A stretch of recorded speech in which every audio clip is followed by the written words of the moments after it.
You talked about an Australian couple that came over on a bucket list experience. Maybe tell us that story. Sure, absolutely. An Aussie couple reached out before the trip to Calgary here. They're wanting help to plan a day tour. So we mapped it out in advance, and during our chats, we gave some honest advice about their airport transport, because they wanted to use us. Oh, can you transfer us from the airport to the hotel? And what about a day? And so on and so forth. And I just told them honestly, like, you'll save money using another option for that leg.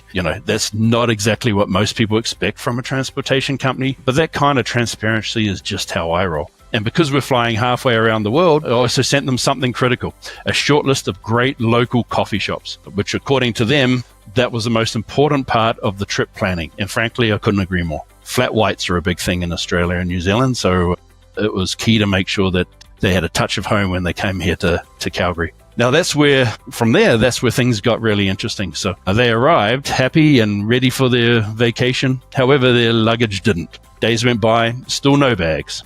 To make matters worse, they were set to hop on a train to head to BC from Alberta. So I offered to monitor their luggage for them and help coordinate pickup and delivery while they're off exploring the Rockies.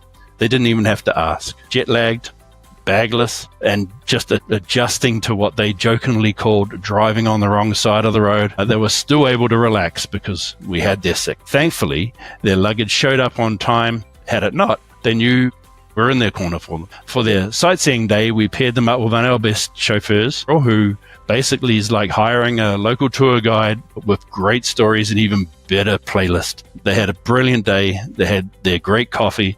And they said the experience felt more like being shown around by a friend than a hired service. They later told us once they got back home, it was one of their highlights of their Canadian trips. And that for me is what it's all about. It's not about getting people from A to B, but reducing stress, adding joy, and leaving them with a great story to take home.